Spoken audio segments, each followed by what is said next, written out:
لا بس genuinely I am super happy that you're here. Oh, I'm so excited to be here. Although I have something to tell you. So we're recording, right? I think so. So you got in touch. I'm gonna go for my messages for this. So you got in touch with me 2 years ago, right? And I think you had started the podcast a few months earlier. You said you started 2020, right? Yes. So you got in touch with me. عشان هوريكم بقى الخدعة اللي فيها. You got in touch with me. Let me tell you. Okay. Here we go. أنا متحمس موت. Maybe you shouldn't be على فكرة. إيه ده ليه؟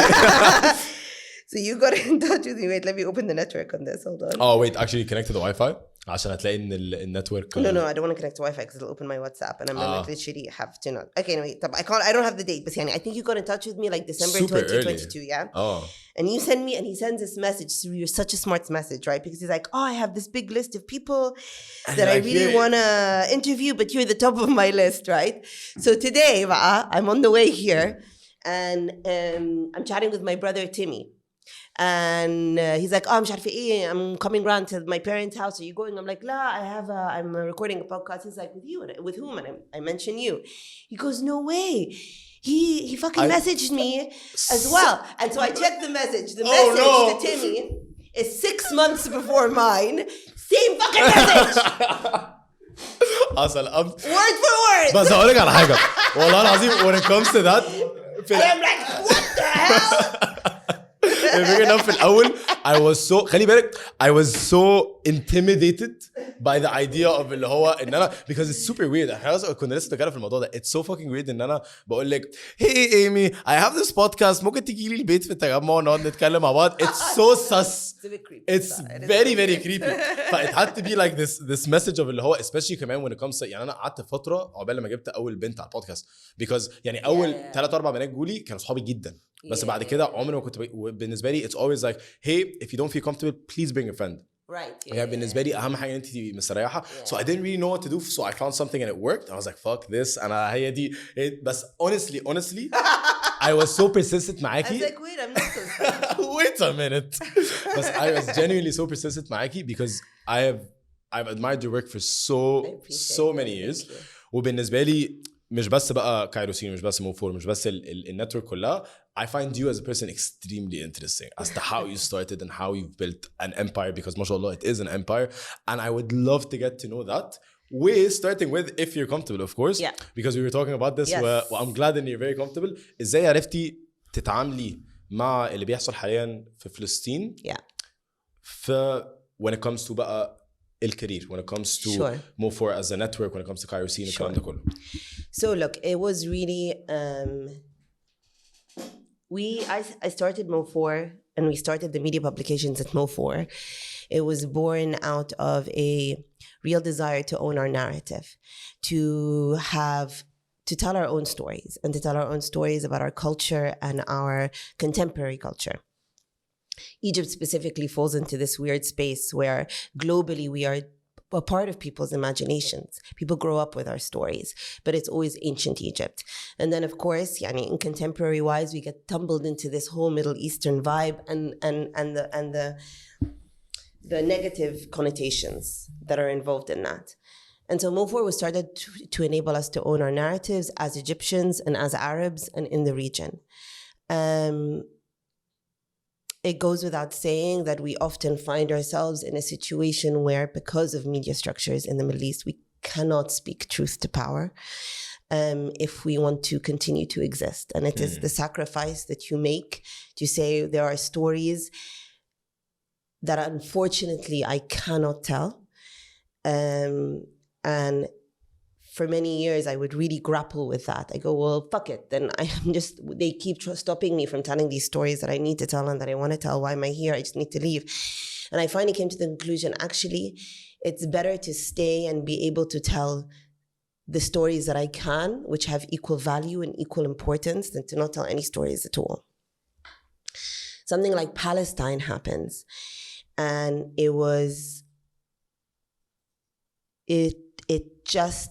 I'm not a news organization.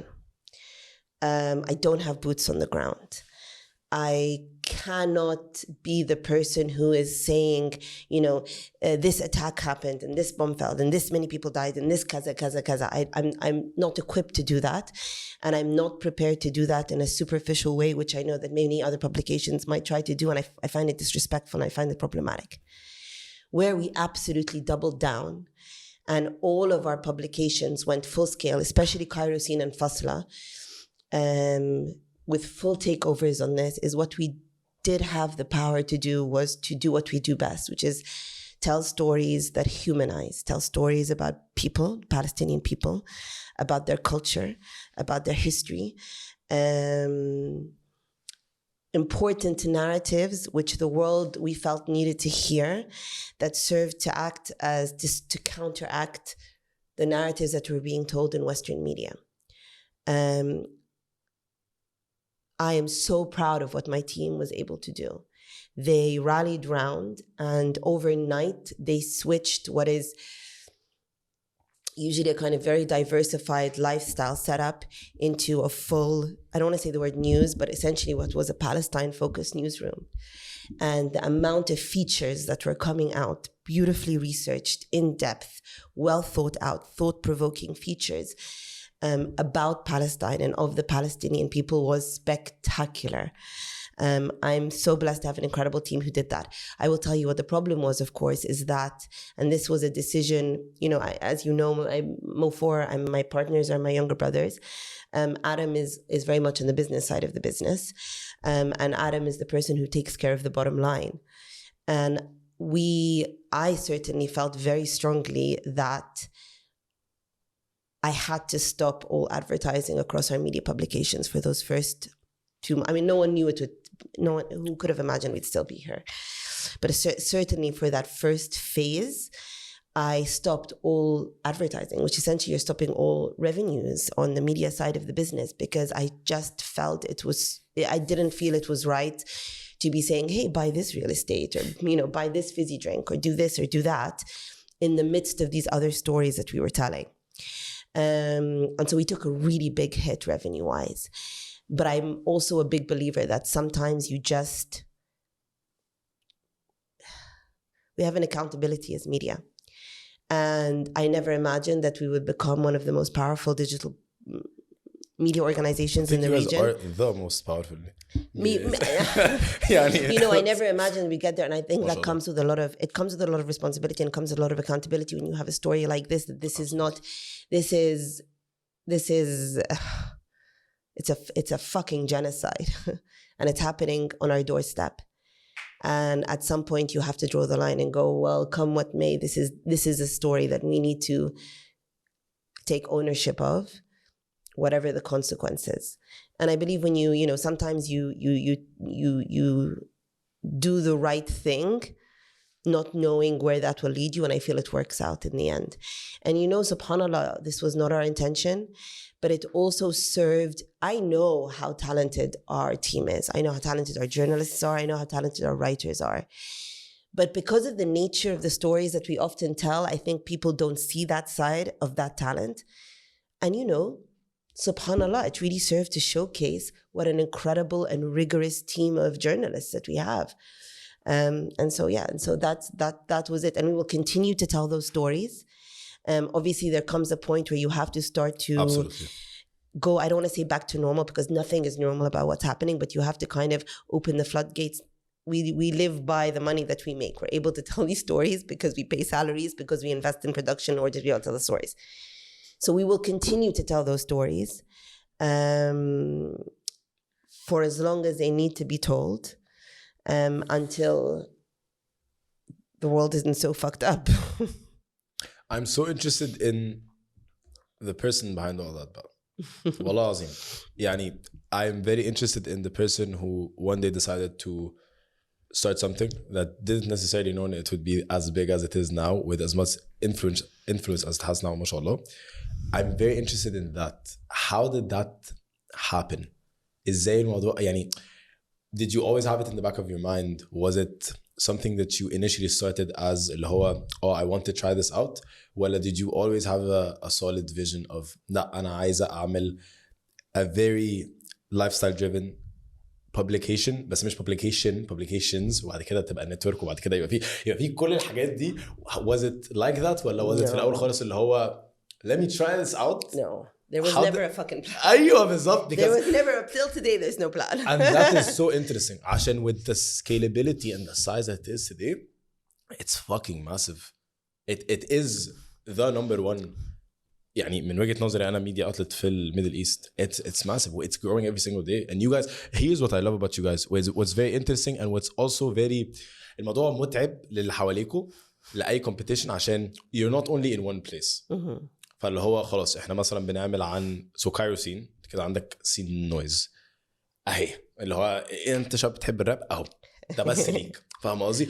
وبعد كده وانا عارف ان احنا الفتره اللي فاتت في اكسبانشن بلان اصلا اللي هو هوبفلي ان شاء الله جلوبالي فلا يعني I know our specifically Middle East فانا يعني انا هرش You've got people on the inside Yousef. بس يعني I would love to get to know the story behind that. Sure, okay. If you come to it, of course. Yeah, no, I am. I'm so just trying to inspiring. think where to start. So look, I've always, and me personally, I've always been driven by the stories. I my whole career, I've been, before I started my own company, I was a writer, I was an author, I was an editor of a magazine. I've always been, I am so driven by the idea of telling the stories of our people because they were stories I didn't have growing up in England before social media, before the internet. And representation is important. Representation allows you to know who you can be and what's possible for you.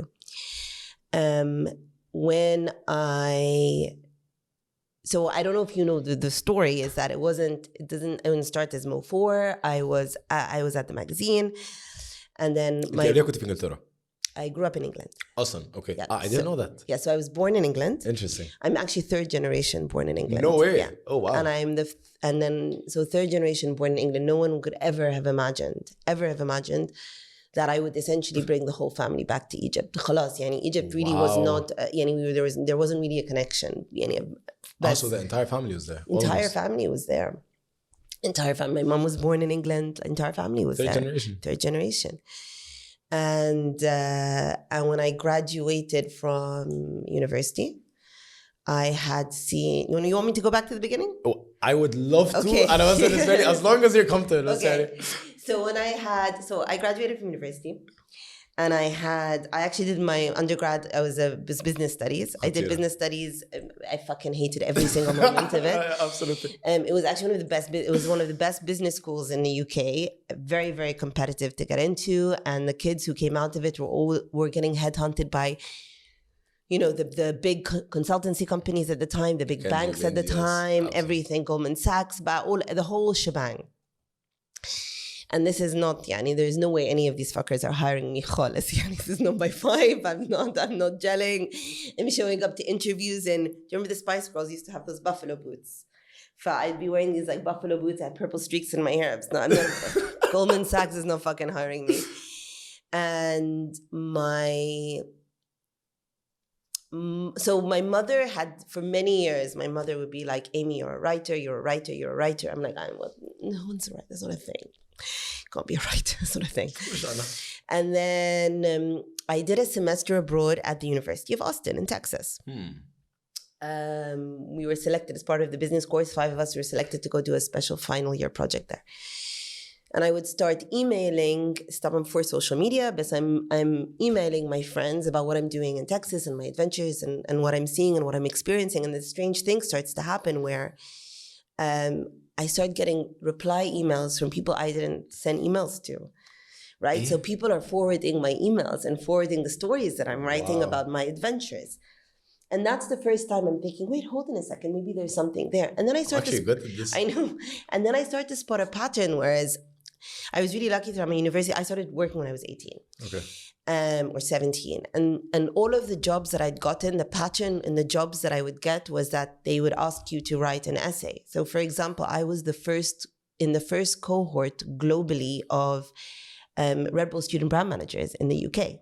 Wow. So the first year that they did that program in the world, they had done an ad because this is so old school, in the Times newspaper. So they'd done this full page ad and to apply, and it sounded like this really fucking cool job. And to apply, you had to write an essay. And so I wrote this essay and I got the job. And then there was this another thing with an internship with Levi's in Brussels, and you had to write an essay, and I got the job. And so I started to spot a pattern that all of these things that I was, and all these opportunities that I was getting was coming from, oh, look, you've got the Red Bull in there. Oh. Was 2-1. no, okay, it was coming. Actually, yes, I'll have a Red Bull. Oh, يلا بينا. Yeah, is there sugar free? لسه خلصانة. للأسف لسه خلصانة. And then, are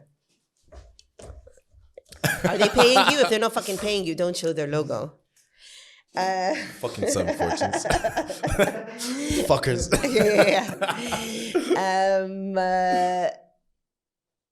And then I had, sorry, go on. No, please do it. Okay, and so then I had come. So a few months before that, I had also been in Egypt. And when I was in Egypt, I was at my grandma's house, and my cousin had shown me. Was that the first time? كانت أول مرة تروحي مصر? No, so we would come to Egypt, but very sporadically. Like a lot more when I was little, we would come often, and then as you grow up and everyone had their own lives, people weren't coming to. We weren't coming to Egypt a lot. My connection was getting less and less, but I felt very. Egypt has always played a really big part in my imagination, and you know when I was a real geek at school. I was like a super, super geek at school. And so they would do this thing where they would award you prizes at the end of the year, like for different academic stuff. And they give you a book voucher. And I would always use those book vouchers to buy books about ancient Egypt. So I was always kind of like obsessed with these stories. Anyway, so I'm in Egypt once throughout my university years, and I'm at my grandma's house, and my cousin shows me this English magazine. And it has, I'll never forget this, has Sting on the cover because Sting is performing in Egypt. And I open up this magazine and Yousef, I'm blown away by this because it's an Egypt that I didn't know existed. Because Egypt in the sporadic times that I had come was طبعا بيت جدتي بيت خالتي محشي النادي مصر real Egypt, right? And suddenly I'm seeing these stories about filmmakers and entrepreneurs and artists in this beautiful glossy magazine, and fashion designers and a fashion shoot and these things that were I'd been obsessed with. My whole wall was lined with pages ripped out of glossy magazines about Vogue and Harper's and Tatler and all of this on my walls, and just 17. And suddenly I'm seeing something like this in Egypt, but the difference is it's not skinny blonde girls, right? It's telling stories about people that are me, that look like me. And my mind is blown by this magazine. I'm obsessed with it. And I see in the letter, and I look at the editor's letter, and it's this beautiful woman, and she looks so professional, and she's wearing her suit on the bta, and she's Egyptian. I'm like, and she's the editor of a magazine. I'm like, what is happening? And you have to remember, again, it's so difficult. I know for people who are not that old, but this was revolutionary at the time. To see something like this in Egypt, it was unheard of. It really was. What Yasmin Shahata did with that was really cutting edge at the time. Anyway, so the magazine is now in the back of my head. And khalas, I'm graduating and everyone's getting a job and I'm not getting a job. And then I'm applying for jobs and I'm getting feedback because they're giving feedback to the university, right? And I'm getting feedback like, oh, she'd ruffle a few too many feathers. I'm like, I don't even know what the fuck that means. And I'm crying and I'm upset. And my dad, who's amazing, is like, this means you're special because, he's a fucking parent. Like, you're special. But turns out you are. That's the thing though. Anyway, so we go. And then I remember this magazine and I'm like, you know what? I'm going to apply. And I apply I have this mania in the way that I'm applying to this magazine, right? So I email them. I'm in England and I email them. And I email them everything I've ever written, any essay I've ever written, stuff I've been writing for the student publication, those emails I'd been sending out of Texas. I'm not emailing. I am faxing. Wow. I am faxing. I called up. No one's answering. Finally, someone answers. She was the deputy editor at the time. Her name was Yousef. She answers the phone. she obviously doesn't know what the fuck's going on. She's like, just fax some samples over. So I'm faxing, and then I'm calling up manically. Did you get the faxes? Did you get the faxes? Did you get the faxes? She's like, we got the faxes. And there's like we got the fucking faxes. And this is like a roll. This is even before, yani, the next stage of faxes was separate sheets coming out. At one point it was just a roll. لا يا نهار أبيض. So they're getting أنتِ ما رحمتيهمش. this long roll of paper on the other side. Obviously they take pity on me because then they give me an interview in London. I had an office in London at the time in Piccadilly. And it's Yasmin Shahata, who's the owner of the magazine. And so I go and I sit with her and I'm like, listen, I'll do anything. I will do anything. Just give me a job. She's like, you're going to move to Egypt? She's like, I'm going to move to Egypt. I will come to Egypt. I'm like, just give me a job at your magazine. I tell her how obsessed I am. I didn't read. Now I know how hard it is to find good English language writers in Egypt. Absolutely. It's a real challenge. Until this day, to find good English language writers or journalists in Egypt is of course a challenge. And it would be because, and as it should be, this is, it's an Arabic speaking country and it's a very weird little niche. And so I didn't obviously realize empty bardo. And so I'm practically begging for this job, right? And she goes, khalas, done, I'll give you the job. And I left, and I have never recreated that feeling of euphoria that I had leaving that office that day. I felt like I'd fucking made it. Till today, I will never feel what I walked back down the Piccadilly street feeling like the universe was mine. And I think, and it's very easy. Stories are told in hindsight, right? Life is told in hindsight. But I can see, that was the beginning for me. And I think there was something deep inside me and my psyche that understood this was the door that I needed to open. And so I came to Egypt and I spent the best decade of my life. I spent the whole 10 years at that magazine and it was the best decade of my life. And the magazine at the time was really at the top of Egyptian society, and it gave me access and it opened doors, and I worked day and night, and I didn't sometimes before we'd go to print قبل ما نروح المطبعة نقفل المجلة I'd spend 3-4 nights not sleeping, and I loved every second of it, and I committed to the magazine as if it was my own. And so leaving it, so then Adam moves to Egypt. No, Adam did not move to Egypt. I lie. Adam was in Egypt. Many years ago, Shakira performed in Egypt. I don't know if you remember this. And she performed at the pyramids. And the ticketing for it was a shit show because the ticketing was being done through, you'd have to go to, I can't remember if there was Mobinil or Vodafone, but you'd have to go to a Vodafone store or whatever store it was and to buy a ticket. But then if that branch had run out, there was no unified system, and it was just very archaic. Okay. And so my brother is on holiday in Egypt at the time, Adam, and he sees this and he's like, what the fuck, they need an online ticketing system. There was nothing like that in Egypt. This is before Tickets Marché. I'll tell you a funny story about that later. And then, so Adam's like, so Adam decides to create a company called Taskarti.net. Brilliant. So Adam does Taskarti, and Taskarti starts to work really well. And he's ticketing a lot of big events at the time, and Tiesto and Bocelli, and he's getting a lot of big contracts. So off the back of the ticketing, he then decides to start a nightlife website. Why does he start a nightlife photography website? Because he sees in my magazine, and the only real reason anyone's buying Enigma is for the photos at the back of the events. But these photos, they're coming out a month later because it's print and it's old school and it's a monthly publication. And secondly, it's still very traditional. People are posing. It's old, creepy men taking photos of you. You know what I mean? It looks and weird. then writing their name. Extremely like, forced. But that was all there was. And at the time, that was what was cool. And so Adam thinks, fuck it. He gets a bunch of university kids, puts cameras in their hands, sends them out to parties. And suddenly this thing called CairoZoom is showcasing a side of Cairo or Egypt that had never been shown before. CairoZoom? It was CairoZoom right from the start. Yeah. So this is CairoZoom. Such a actually, good name. Oh yeah, it was awesome. Khatir. Yeah, Adam is the entrepreneur in the family. So this is 2010. So Adam starts CairoZoom in end of 2010, beginning of 2011, before the revolution. Which is قبل ثورة. And immediately, as soon as he starts, he is begging me to join him. I'm like, Adam. At the time, انت في مصر. I'm in Enigma. 10 سنين. So I've been in Egypt for 10 years. This is my fucking city. This kid who's just graduated from university is now coming to set up this website, is now hanging around Egypt because he set up Taskarti and CairoZoom. I'm like, no, Adam, no. I'm not. This is my You're some joker, right?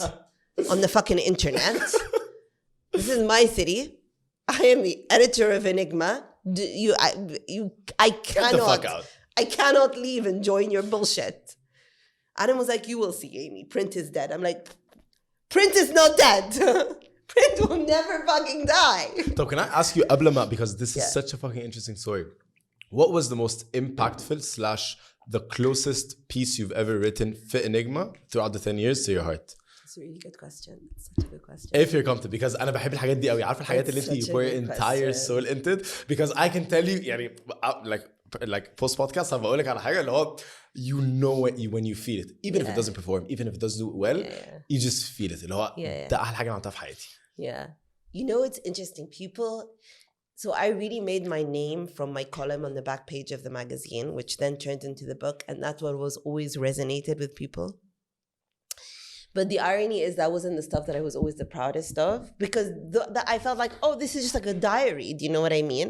And I understood why it connected with people. And I understand now so much more why those types of stories connect with people. But for me, it was, you know, one of the things that I really remember and I was so proud of was Ruby was at the height of her fame.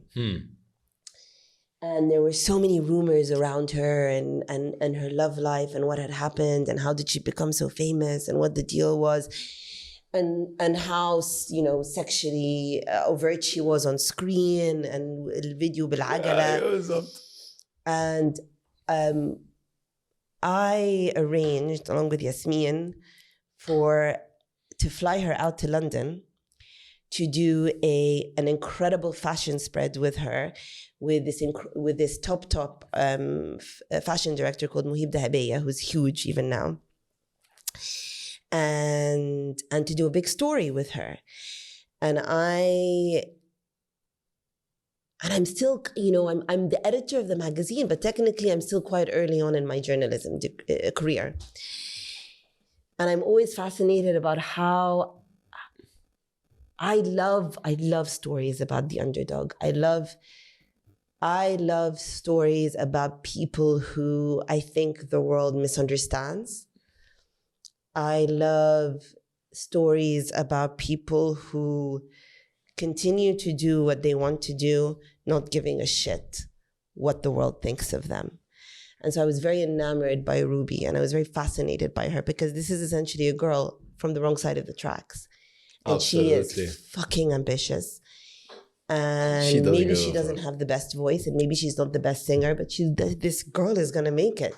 And she is making it. And I'm fascinated by this. I love misfits. And would you mind if I ask you if you could resonate to that just a bit? Being a misfit? And you feel like عشان أنا فاكر كويس أوي إحنا بنتكلم إن you said you did your business degree and you fucking hated it. Yeah. And everyone was being recruited to Goldman Sachs and all that bullshit. And you knew deep down that you weren't going to be recruited because you were super different. So I've never fit in. But it took me many years. It took me decades until I accepted that as a kind of superpower. Exactly. As opposed as to, it fucking but it is. took a very, very long time. I was it really fucked with me for many, because number one, I grew up outside of London. So I grew up in the countryside, beautiful, very idyllic way to grow up. Alhamdulillah, I'm so fortunate. But you know, there's no Arabs where I grow up. There's no girls who look like me. And I understand now that the way that I viewed the world and the way that I understood the world around me was very different to other people. But to me, I just felt weird.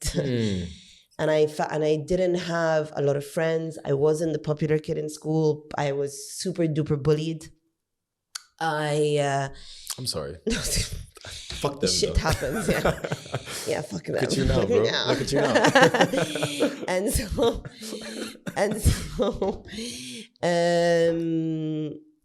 And so yeah, of course. And so I've always resonated with the story of the underdog. And so we went to London. I went to London with her, and we ended up.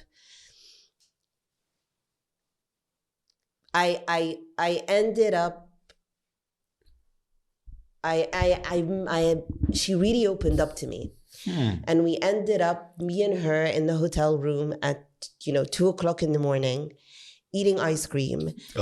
And she's telling me these stories that she's never told anyone before. Until this day, I never actually published a lot of those stories. And that was, I think it was also for me, it was the first time that I had to kind of question what type of a storyteller I wanted to be. And every journalist, I think, draws the lines for their own integrity and what they're willing to sell of themselves for the story. It was the story that I wrote. It's one of the stories that I will always be the proudest of. I love the fact that I was able to show a side of her personality that no one had told before. I think she was a young, scared girl in a very, very big world that she was just learning to navigate, and no one was telling that story. People were telling the story of her being somehow this kind of young sexual ingenue who's being very manipulative about the world around her. And now I didn't think that was the case. But it was also an important story for me because what you don't tell is just equally as important as what you tell. And it was the first time that I had to intentionally make decisions about what not to share because I felt it was more important. I felt that she, in that room, at that moment, had forgotten that I was there as a journalist, not as her friend. But I felt she was talking to me as a friend. And I felt قدام ربنا that it would be wrong to make use. I would have been well within my right. It wasn't I used to record things on like a small recorder. Yeah, I remember that. I remember the recorder. ده كان تيب ولا كان ده كان لا ولا كان ده تيب كان في أول my career. This was like a thing. ده كان خلاص بقى ده كنا اتطورنا يعني. Inside the machine was recording. I had it. It was well within my right, and I chose not to say a lot of it. And I think so. That was a story that was very important to me, and there were so many. There was 10 years of stories. 10 years of stories, 10 years of cover stories, 10 years of celebrities and ministers and business personalities and society people and everything. Every person imaginable. There was 10 years of this. There were so many. And so anyway, so Adam says, come, and I'm like, la, la, la, la. And then the revolution happens. And this world, the world that we were telling stories about no longer existed. Egypt was going through this transitional phase that was unprecedented.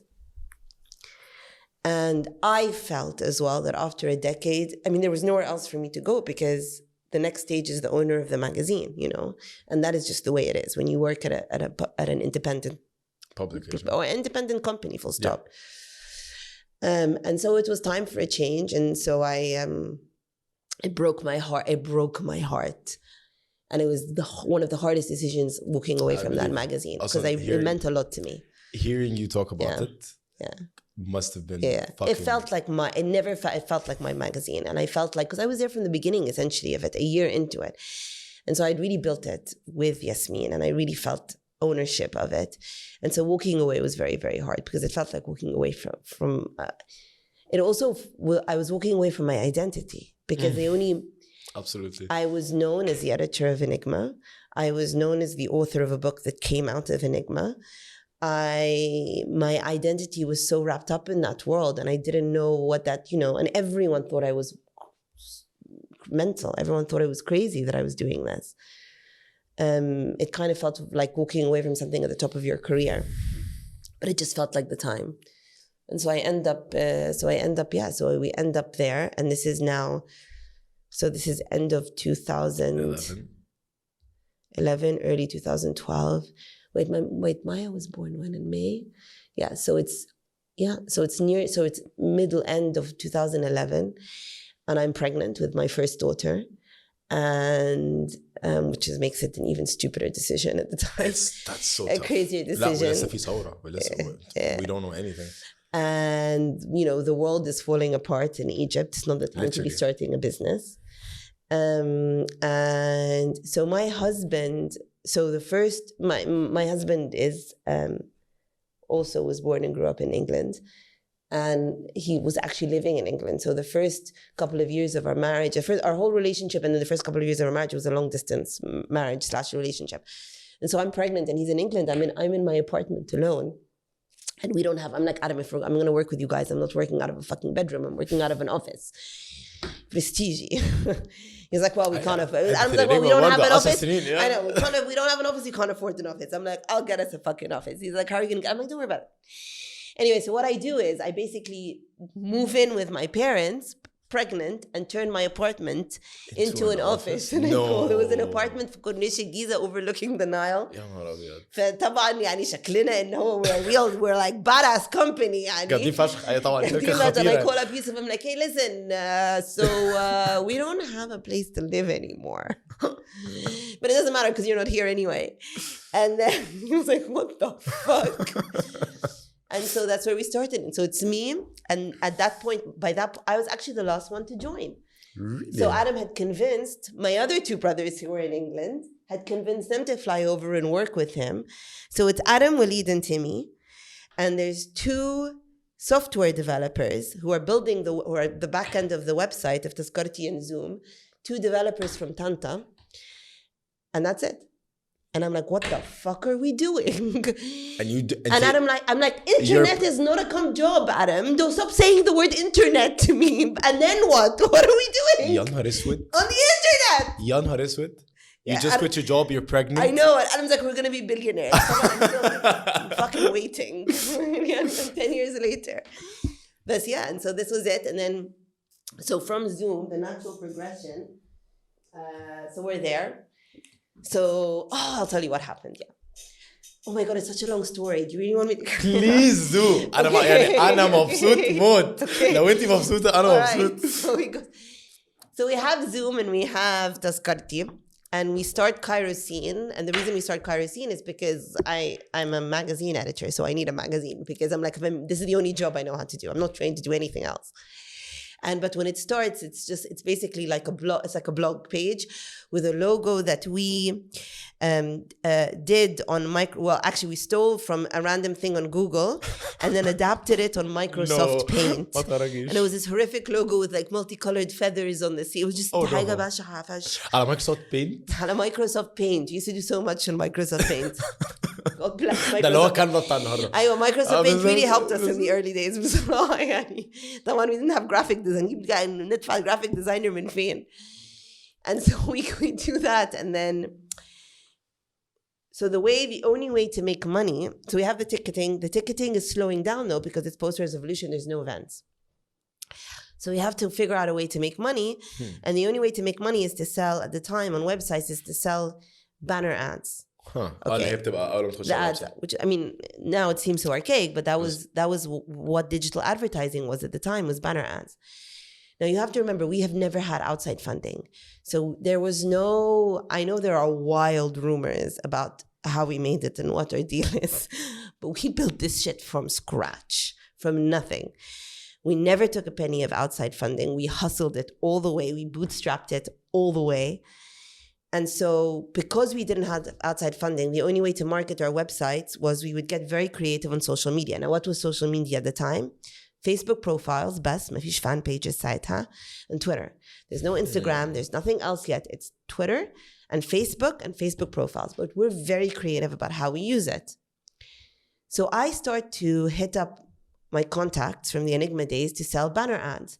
And they start to say this weird thing where they're like, oh, we don't want the banner ads. We've seen what you guys are doing on social and we're being asked by global. We don't understand what social media is. We don't get it. We don't understand what this Facebook thing is. It's super early. Yeah. We don't understand how to use Twitter. Can you do this for us? I'm like, wait a second. You want to pay me? You want to pay me to do your Facebook? Are you kidding? And they're like, yeah. I'm like, fuck it. Okay, we need to. And it really is. You know, it's because you said at the beginning, did we have a plan? No, we didn't have a plan. What we needed to do was we needed to eat. Right? We needed to survive. There was no backup plan. There was no parental funding. There was no outside funding. I've quit my job. Adam's left England. This has to work or we're screwed. And I think, you know, I see this all the time right now because back in the day, there wasn't an entrepreneurship ecosystem to speak of. There was no fundraising. There was no incubators. There was none of the sexy stuff that you see now. And I think these kids who raise a tremendous amount of money early on, I think it's their detriment. Really? because you don't. That's so interesting. It's to their detriment, and it's the exceptions that survive, and it's the exceptions that grow out of that, because you need to. I think it takes away a kind of.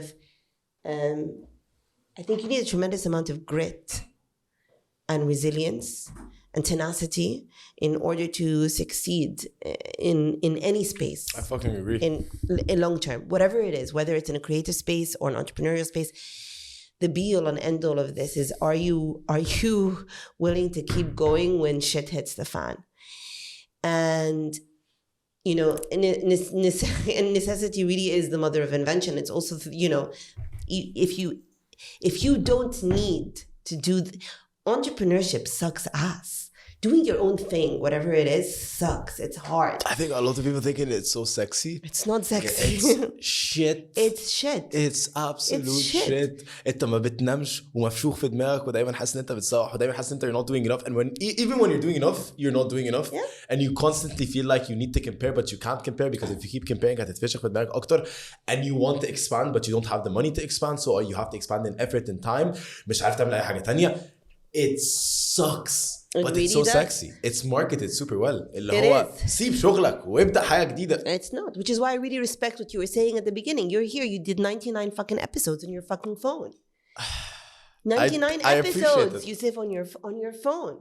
And you were persistent, and you were tenacious, and you messaged me 500 times. 500 times. 2 years. And you were gracious enough to come. Although you messaged my brother first.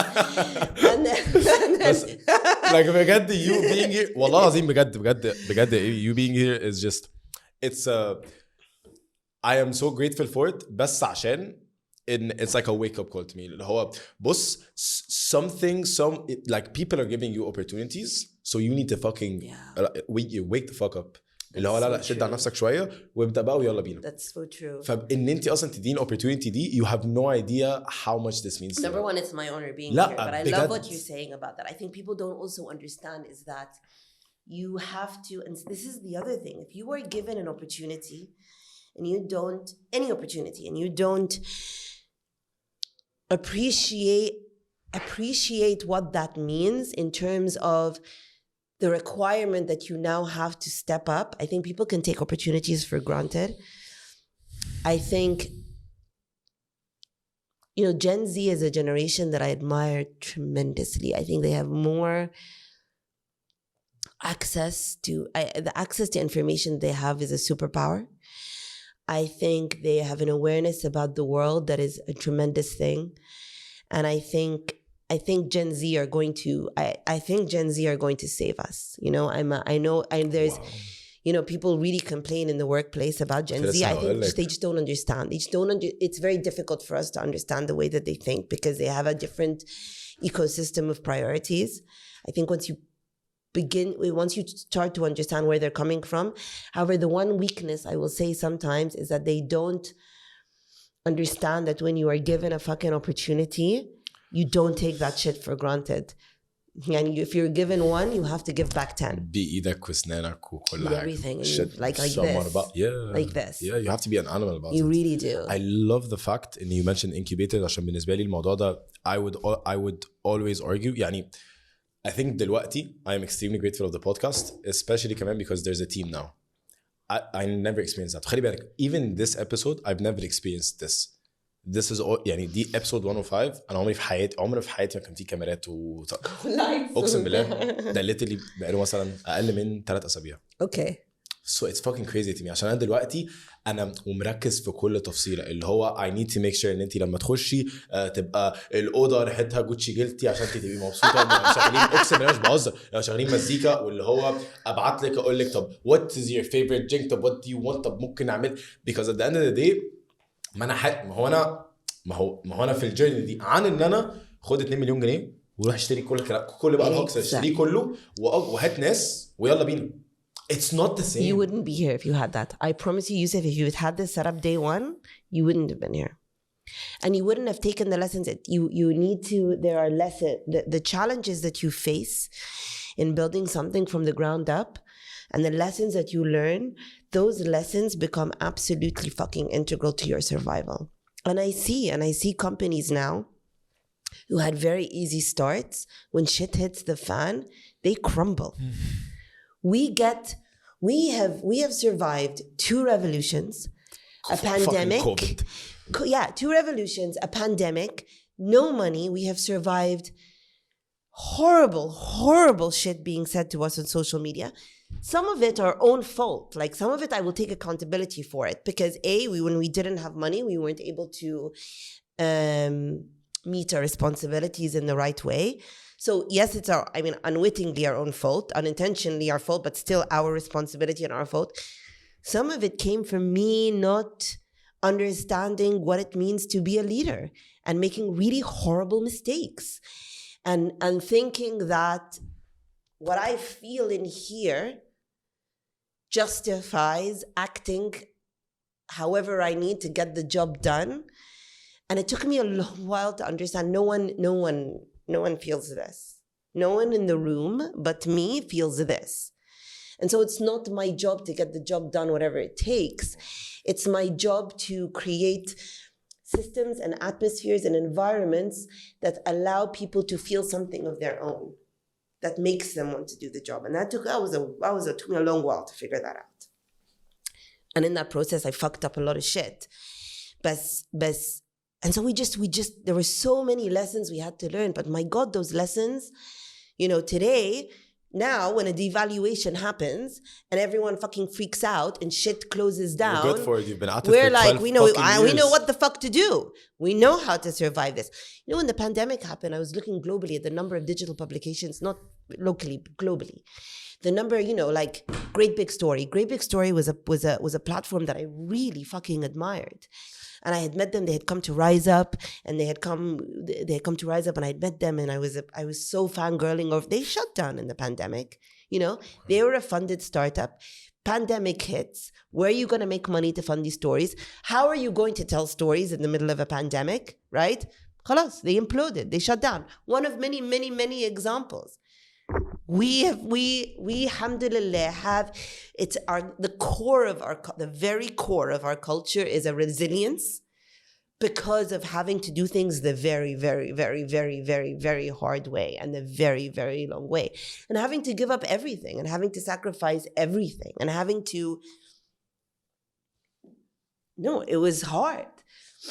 Would you be comfortable if I asked you about a specific experience that you had within the first 3 to 5 years of opening the business itself that resembles or that resonates with you to this day? حاجة whenever shit hits the fan or whenever things get very tough, you immediately remember that moment and you're like, يا نهار اسود احنا عدينا بده, and we ruffled through it. There's so many. This is a piece of fucking cake. There's so many. If you're comfortable. There's so many. Our websites got shut down. We wake up one morning and the powers that be have shut us the fuck down completely. What we should have done is lock the door and gone home, because they've shut you down. They have shut your ability to tell stories, to make money, to survive. And I remember I spent a week that happened, and whatever the reasons that it happened is definitely not for camera.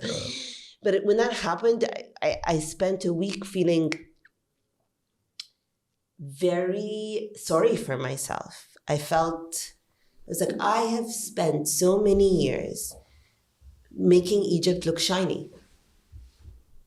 I have a team of kids who make Egypt look shiny and amazing, and not out of because we believe in this and we believe in these stories. And now you're shutting me down because there's certain lines I won't toe, or because I've built a company that looks somehow in a way you don't approve of. I remember when I went to my dad brought us up to be very, very patriotic. And so even when we were growing up in England, he would always say into your third generation British. And yet he would always say, if we'd say we're British, he'd flip the fuck out. He would be like, no, you're an Egyptian living in England. I've got the fucking red passport, black passport before EU. And now back to the black passport. Allah ilanhum for Brexit, but whatever. But, and then I remember I went to him the morning after it happened, and I was in tears. I was in floods of tears. I'm like, you told me to love my country, but my country doesn't love me back. I was like, fuck it, I've had enough, fuck it. Anyway, I felt very sorry for myself for like 4 days. And then I started working out to see as unstoppable because I'm that bitch.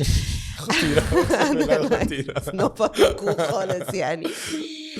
And then I was like, how do we overcome this? And I realized, well, actually, you know, I had been saying for a good 2 years that I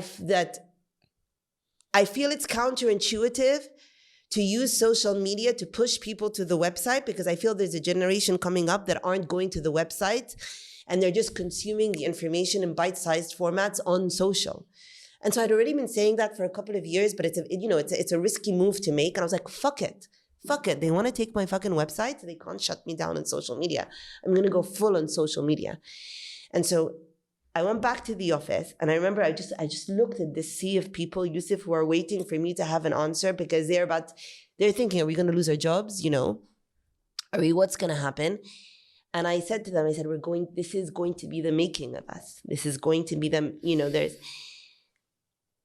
people, you know, people come into new MO4 to come in new to MO4, and they see people who've been around a while, and maybe they don't understand why those people stick it out, but there's people there who were there in those moments when we decided things that seemed impossible, and then we made them possible, and they know now that that's how we roll. And I said, this is going to be the making of us.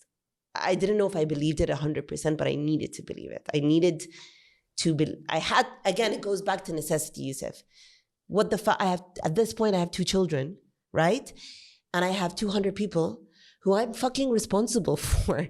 200? At that point, there was 200 people who I am responsible for. I am responsible. And I have 200 bit, right? And I have no outside funding. I have 0 in the bank. There is 0 backup. We make money, we spend it in the company. We make money, we spend it in the fucking company. And I'm not fucking going around with fucking LV bags and fucking designer glasses and a fucking, you know, expensive fucking car out back. I'm living hand to fucking mouth making this fucking company work. This is my life. And I am obligated to these people.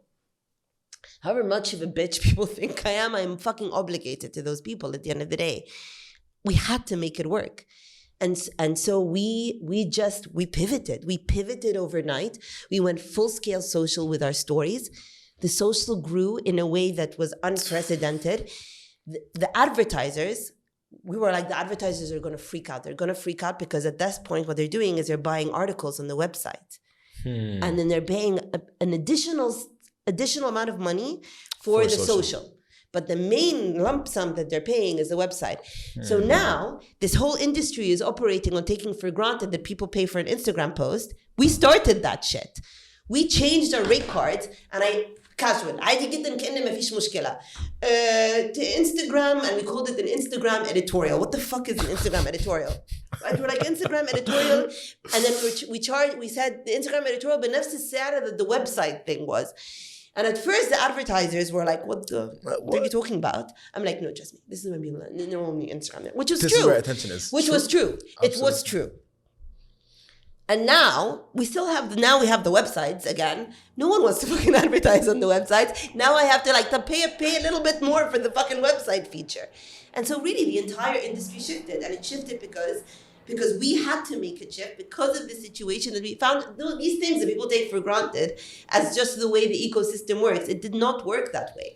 We made it work that way, not because we were the smartest people in the room, Yousef, because we had to, because shit hit the fan and we didn't have a choice but to survive, and we survived, and that was it. And so I can't remember what the question was. انت عارفه ان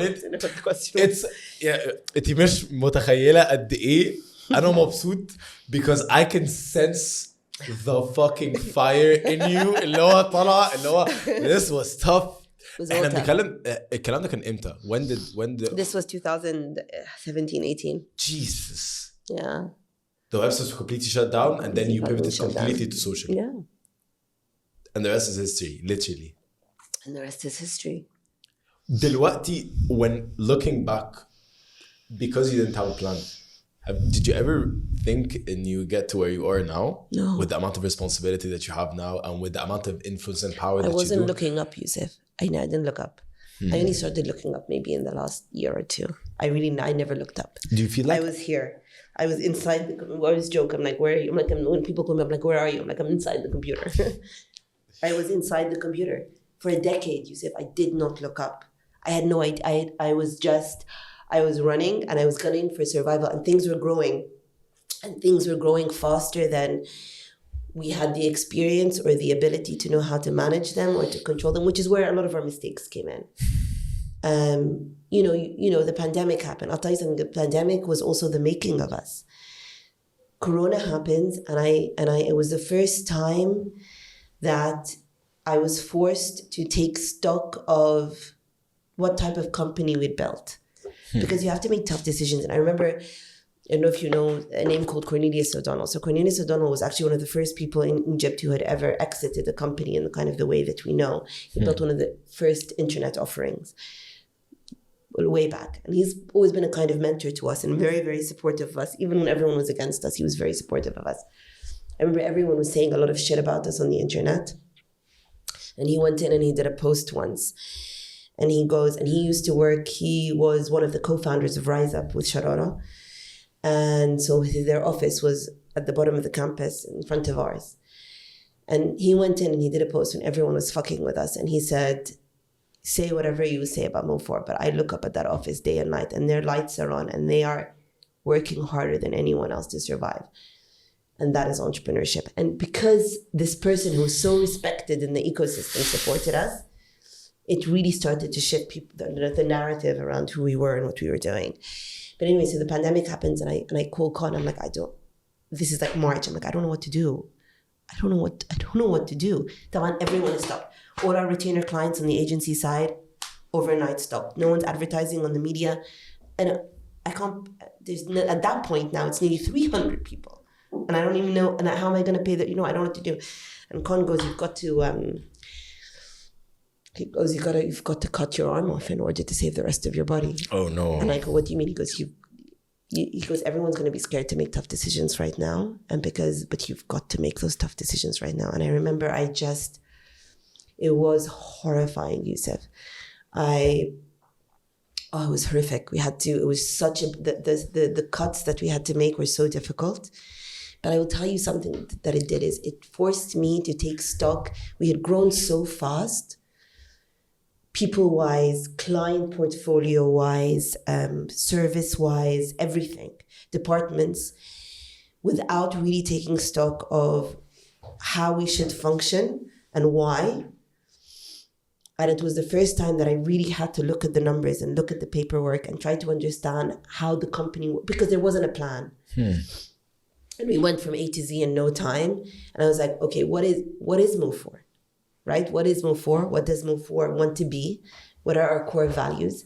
And how do we structure this in a way that actually makes sense?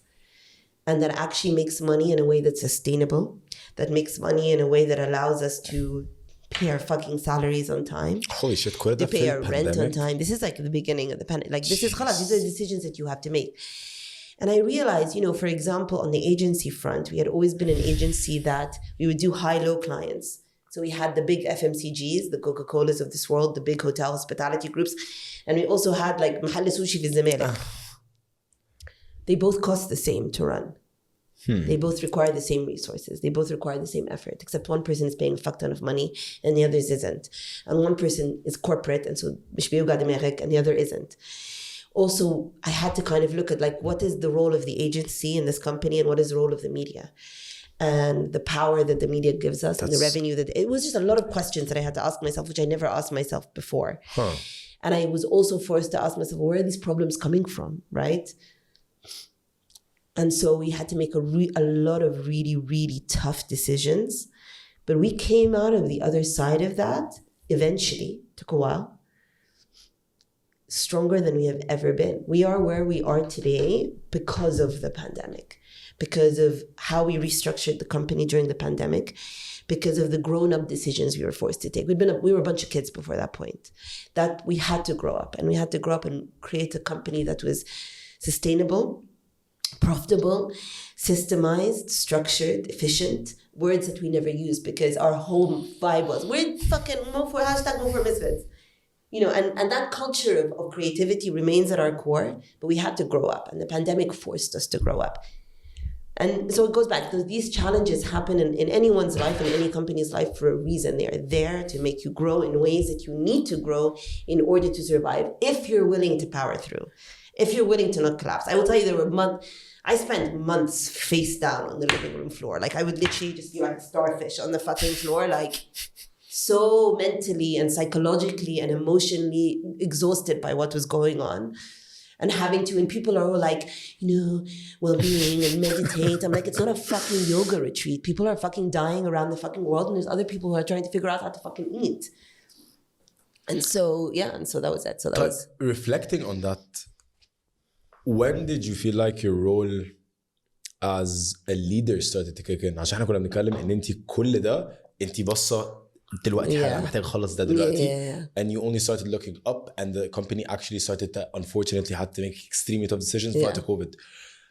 أكيد إن الشيft from إن أنت you're extremely on ground, which I know for a fact is still true. I've seen it first hand. خطيرة literally everywhere ما شاء الله. بس يعني you going from إن أنت you now have to look up and have to take on a much more leadership oriented future vision. هنعمل كذا, هنوصل لكذا. This is actually how we're going to restructure الشركة عشان تبقى كذا.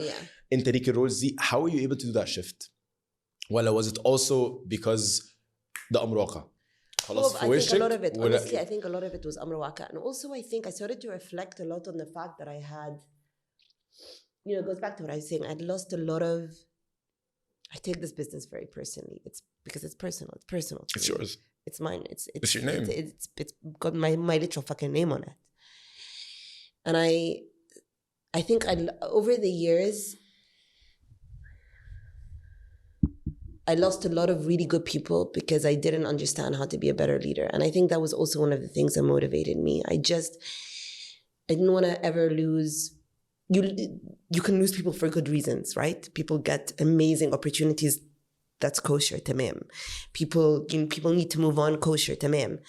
But sometimes you lose people because it's your fault you lost them. Because you didn't understand how best to position them. You didn't understand how best to use their talents.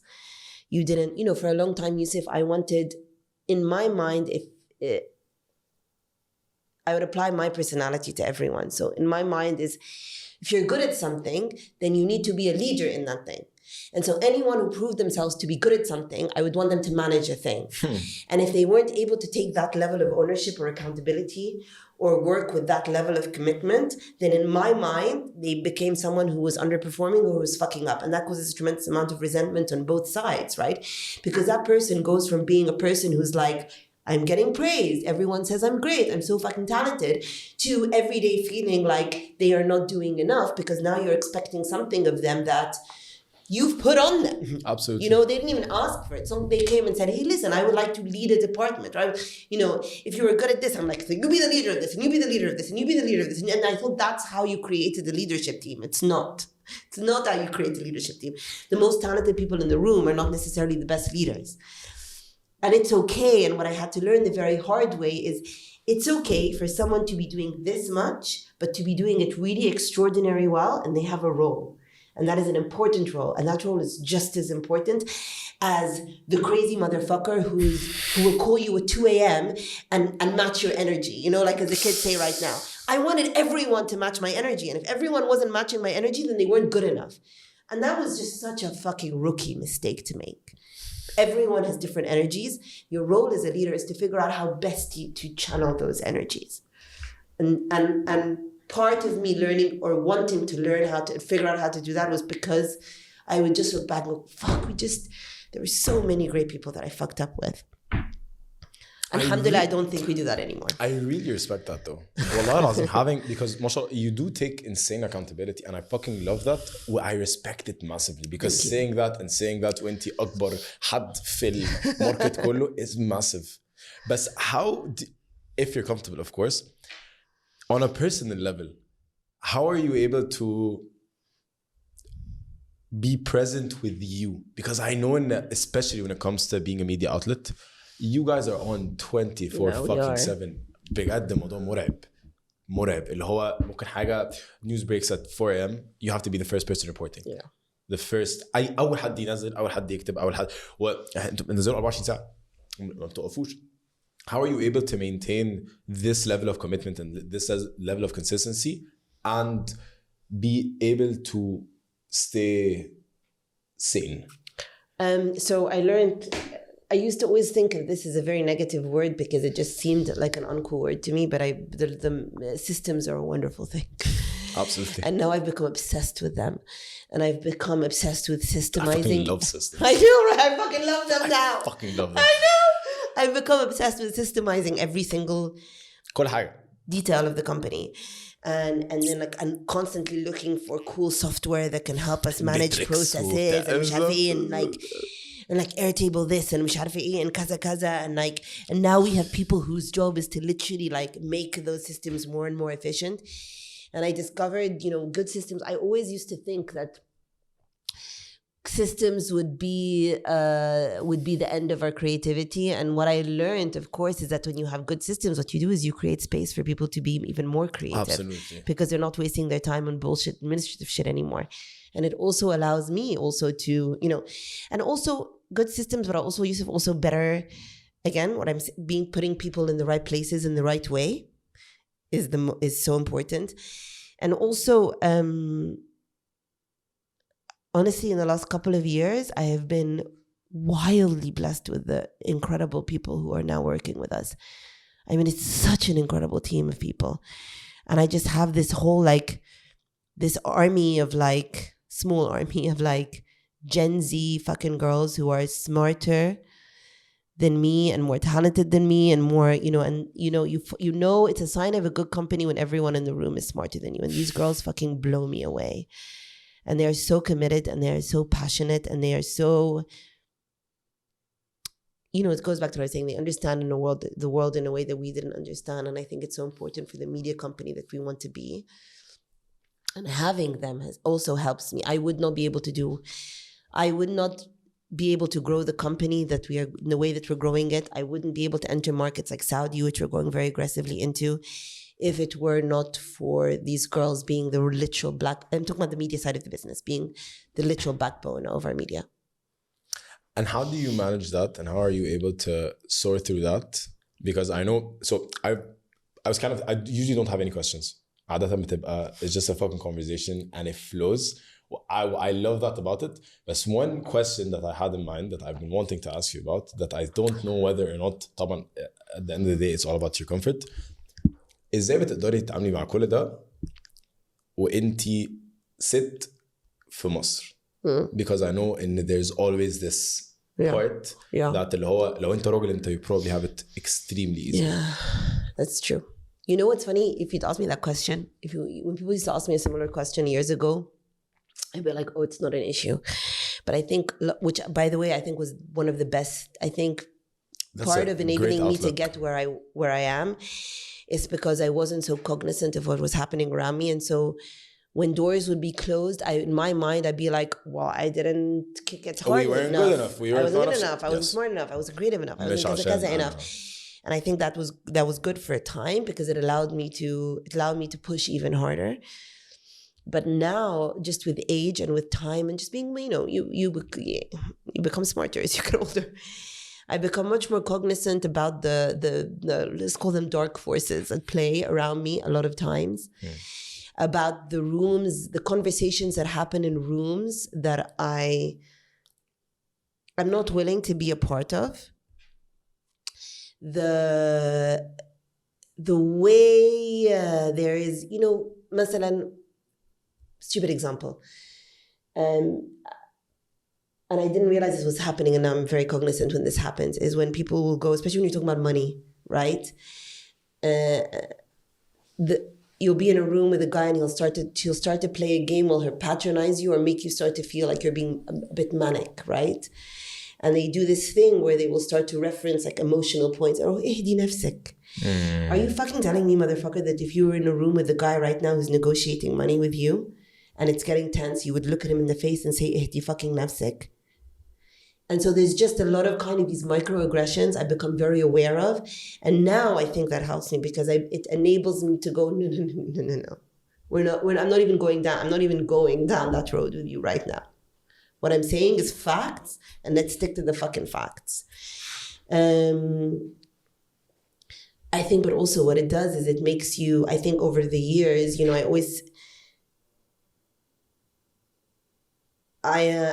you build a persona. You have to walk into the room. You have to walk into rooms with your clothes at the ready.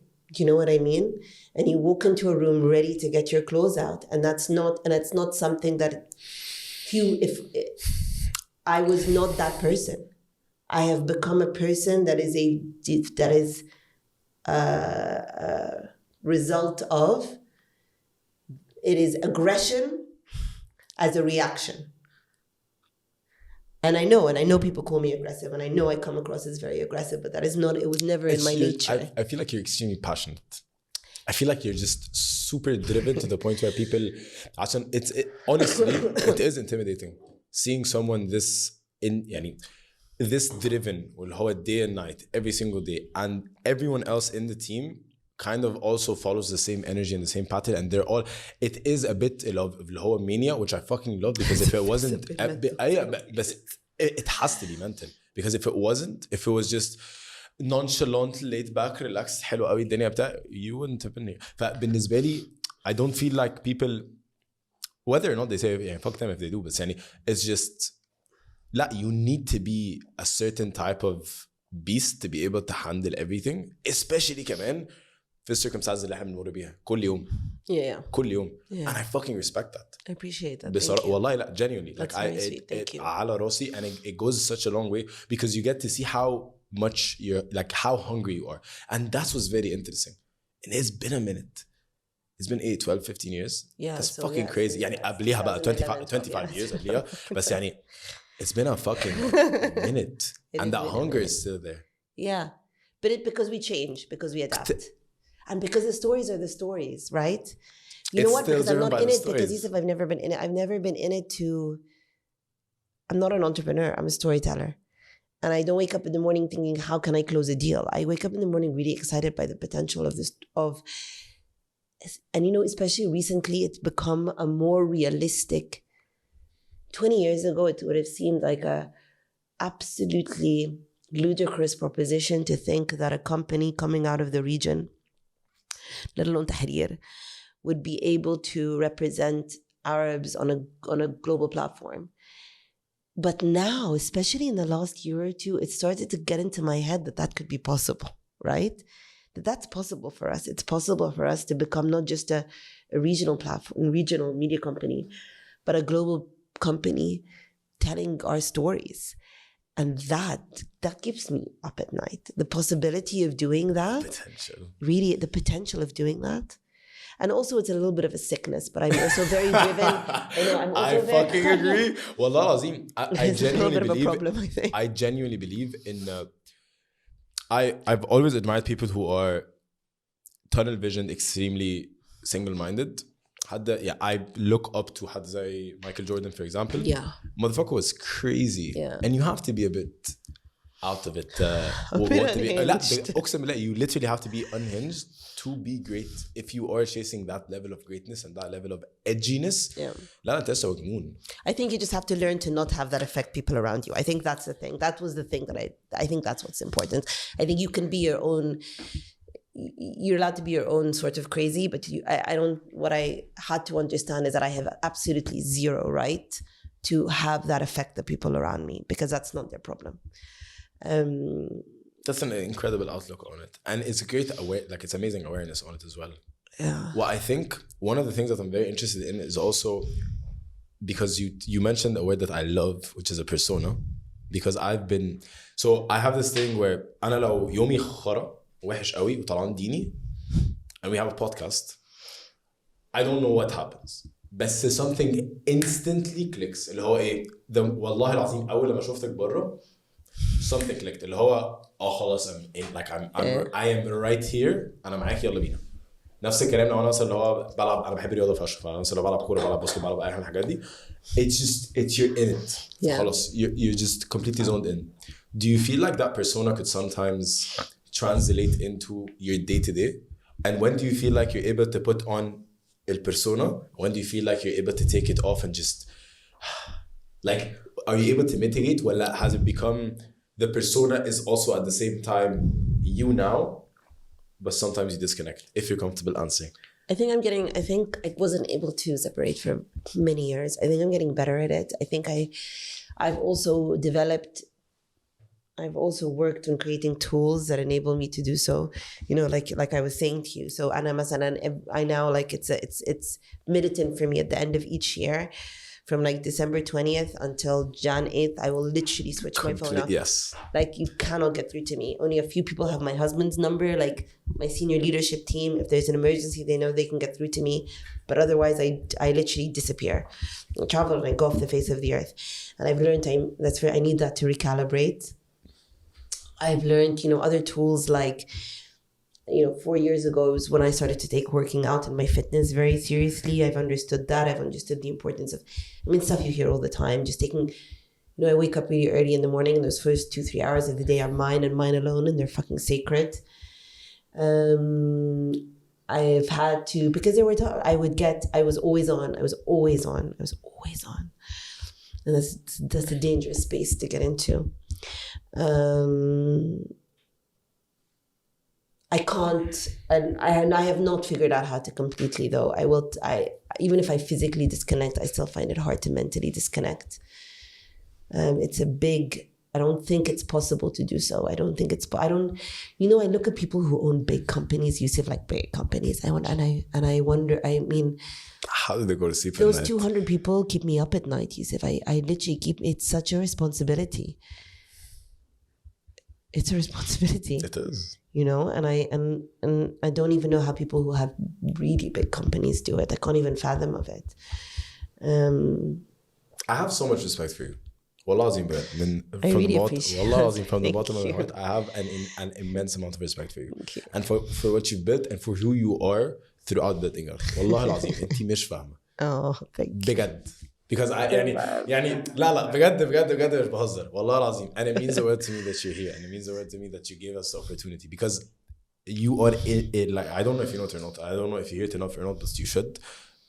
You're extremely inspiring. مش inspiring اللي هو the cliche motivational TED Talk speech bullshit. You're the type of person اللي هو انت لما تبص عليه تحس اللي هو يعني احنا probably بعد لما نخلص I will want to do something that, يعني probably انتوا هتمشوا and I'm going to like fucking record something. like هبقى automatically حاسس اللي هو she's been doing it for 25 years وانا اللي هو مش عارف اقعد اللي هو اخلصها في ربع ساعة. It's so inspiring to see someone who has started from literally just حتى ان انت الايدنتيتي بتاعتك كانت بعيد قوي عن المكان اللي انت فيه دلوقتي, and you were able to not only achieve all that, but you were able to completely shift الكلام ده كله, and you've introduced what it means to have media في مصر, and you've introduced ومش traditional fucking media اللي هو ده التلفزيون ودي الساعات this is our airtime, لا media بجد وقصص بجد, وانتي دلوقتي لا you do have impact, you impact people immensely. I don't know if you know this or not, بس يعني I would just يعني I am extremely proud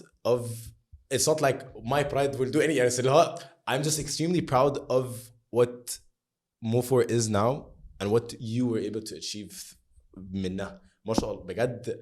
I can't tell you how much that means to والله me. العظيم, That means so it much is to me. crazy. Thank you. That means a lot crazy. to me. Really. And I hope ان انتي بجد تعرفي قد ايه you have impacted people, because it is the truth.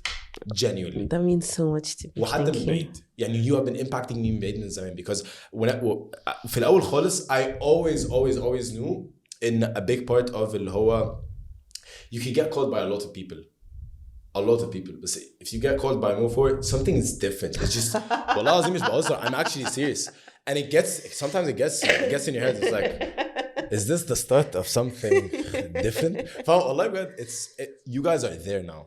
And you made that happen, and it's fucking beautiful. Oh my god. والله العظيم بجد. Thank you. والله It means a بجد. lot to me, really. I don't want to take it. تعرف ان احنا we did like an hour and a half. I don't know. No way. كده. What? That's Oh when my you gosh. know. Oh. That's when you know. I love it عشان كده. مش عايز اخد like I don't want to like overextend my stay, but I would love to ask you about your 2 cents throughout the past 25 years. I won't call it advice. If you want it to be advice, please do, because أنا بجد بتعلم منك and I see you as a role model في حاجات كتير قوي. بس if you would give me your 2 cents, لو أنا لسه بادئ شركة، لو أنا عايش بره مصر وحاسس إن أنا الايدنتيتي بتاعتي بدأت تروح من مصر وعايز أرجع وبحب البلد دي، أعرف أعمل إيه؟ لو أنا if I am this is fucking crazy if I am pregnant and I'm leaving my job and I'm fucked in the head and I don't know what to do and I'm taking a huge massive risk, what would you nudge me to do? If you're comfortable, of course. Can I tell you something? So I'm a voracious reader. I gobble up books, but I will read everything and anything. And I think stories find you because they're meant for you. The one thing I will not read is self-help books. بجد؟ The one thing I will not touch. I find it. I think it's a problematic thing to I think everyone's experiences lead them to certain lessons. Huh. And then I think sometimes when you try and apply those lessons and make them universal, I think it can sometimes have a counterintuitive, I think it have a counter effect. Yeah. Do you know what I mean? Because it can sometimes make you feel, well, that doesn't work for me. Does that something wrong with me? I don't know. And so I'm always very weirded out about like your advice, or I'm always a bit weirded out about kind of sounding preachy, but I think the things with all of these things, Yousef, they're very, it sounds cliche, but cliches come about for a reason. And I think I think it starts with having an absolute abject belief in the thing that you are doing or the thing that you want to do. I think I think it's the be all and end all. I think it's really about and having an ability. Humans are weird. Humans will fuck you, right? Humans can be extraordinary and amazing and inspiring, but they will fuck you. And when you want to do something that is out of their comfort zone, even if it's not out of your comfort zone, they have a problem with it. And so when you try and do something, you will hear, I'm sure loads of people were like, what the fuck are you doing? You say, you can't do a fucking podcast show. What are you doing? What are you doing messaging these people? What are you doing? I'm sure you heard so much noise, but you believed in what you were doing. You believed you could do it. You believed you had something special. And I think you just have to be able to shut out the noise and truly believe in what you're doing, to the point where it doesn't matter it doesn't matter if the whole world is against you. And I think you just have to understand that there are no shortcuts. You've got to put in the work. What is the thing that you are willing to sacrifice for? Because I truly appreciate, and I'm envious of this generation's ability to say, I want to fucking go to Bali and do drop shipping because I want to be present and that's amazing. But you understand that if you take that decision to be present and to spend your mornings kite surfing, you don't get to come at the end of the line and say, well, why am I not this person? Or why don't I have that? Or this or that, right? So you just have to have a conviction that the decisions that you're making, that if you have to understand that if you want to get from A to Z, you will sacrifice. You will sacrifice time. You will sacrifice certain lifestyles. You will sacrifice many things. Is that worth it or not? And that's everyone's individual decision, because it's hard work. And there's just no other way about it. Are you willing to put your head down and not look up for as many years as that takes? Is whatever that result at the end of that, is it worth it for you? And if it's not tamam, there's also nothing wrong with that. There's nothing wrong with that. Just don't expect that result if you're not willing to put the work in. Wow. Wow. But I also really want to just go to Bali and do drop shipping. I would love that for you, and I would join. I'm at that I would stage fucking now. join. بجد. شكرا. Thank you. I appreciate you more. You have no idea. It has thank you been for such a having fucking me. And honor. مبروك. والله العظيم. Amazing. I This is so appreciate you cool. more. Thank you so much for coming. And Was this better than Omar Samra's episode? yeah. بس بجد you're just fucking incredible, and I'm so glad that we got to actually connect, because I don't think we've ever connected deeply كده, and it just means the world to me. Oh no, I'm so happy you like had this is me, going to really. stay for me for like So for such life. a privilege. And I would Thank love you. to have you on again, inshallah, in the I would Anytime. genuinely love to. Anytime. We'll make it an annual thing. بجد I appreciate you more. Thank you so much for coming. Thank you. Thank you for making it happen. Thank you.